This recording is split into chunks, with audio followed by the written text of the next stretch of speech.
American identity problem. The working title right now is United Front of Vietnamese Americans. So this is a reference to something that happened in the media. So we just wanted to share something that we thought this representative in our political system said. So here we go. Cover Texas Republicans under white supremacists under historical land colonist Betty Brown states. Rather than everyone here having to learn Vietnamese, I understand that the rather difficult language. Do you think that it would behoove you and your citizens to adopt a name that we could deal with more readily here?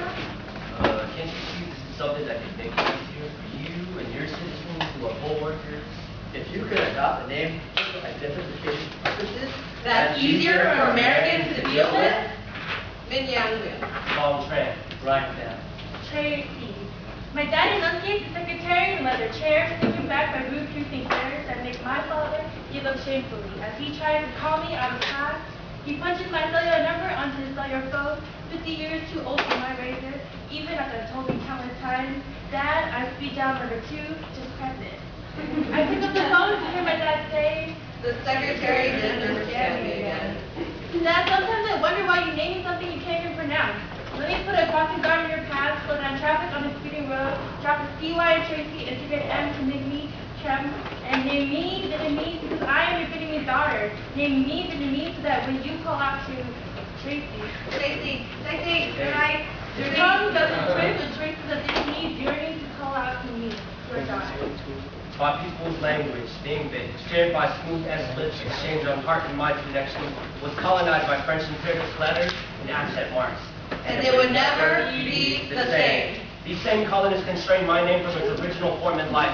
Fong, P-H-O-N-G, like feng shui. I was heaven through earth, flowing sheep from souls around me like wind, water, breeze through lush open field during wet rice season. But when my mother gave birth to me on this, when my mother gave birth to my name on this manifested 13 colony soil, she bent letters on bent knees to serve this white majority culture to cater ignorant American tongues, and she changed my name, Fong. Cut off, substituted, and written in as Fong, F-O-N-G. This product of a disenfranchising supremacy, this broken record fading in and out between the national anthem, would become my name. My parents followed your advice. Put down Brian Ryan on the first ticket. Now every time D comes to my house, her mouth goes out. Brian. After I calls Brian. When he gives advice.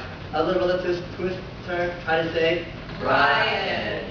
Families brought me out with their tongues. When playful melodies did not flow into ears, outcast me into American, not Vietnamese. No longer their citizens. Now I belong to you, along with other second-gen non-Vietnamese Americans. When parents decide my names for you to deal with more readily. Minh Yang, the name bestowed onto me by math, congratulating my entrance into this world, granting me Vietnamese roots before the Americans could stick a flag in me and call me theirs. Means bright river. Math, prophecy of my fluidity flowing free without human artificial American constraints. Minh Yang, the name invalidated, designified when I set foot on American play school grounds, when Mrs. Leary glances at my name with her dull blue eyes and decides she can't, won't, doesn't dare, let the foreign accent escape her wrinkled mouth and instead allows the English language to uproot my name.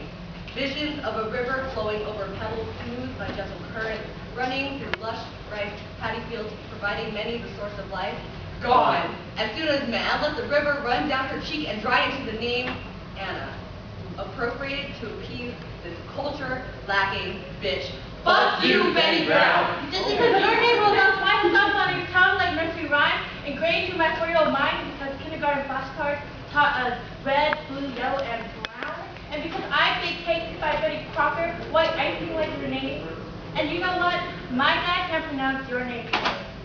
You take a trip us down there to show no skin color and white out everything. Almost succeed. Except parents still kept our last names, crafted for generations to flow out like masterpiece symphonies when played correctly.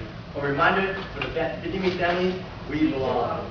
They fine-tune our first names to create new classical for second-gen Vietnamese Americans. Minh Yang stretches from Vietnam over the Pacific Ocean to enemy soil as a bridge for my parents to cross, to escape another American war, only to get forced to surrender their daughter's name, their sole possession. But I won't let you take it. Like the 4-year-old still gripping her umbilical cord, I continue to scream G-I-A-N-G.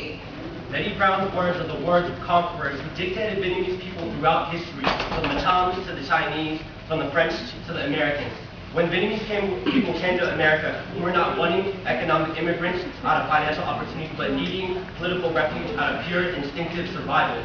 We did not come here for Betty Browns to change our name, our culture, our identity. Remove your short colonial mindset off my motherland language. I maintain what's mine, and you can maintain what's yours. And since Fong is the construction made under you, what the Fong does your name mean? And We Vietnamese, We Southeast Asians. We Asian Americans. continue to speak our rather difficult language. force you and your co-workers to say our names. Chisel lines of strong characters onto voter-red papers. Vote leaders, un-American names into office. We Vote vote your your ass ass out.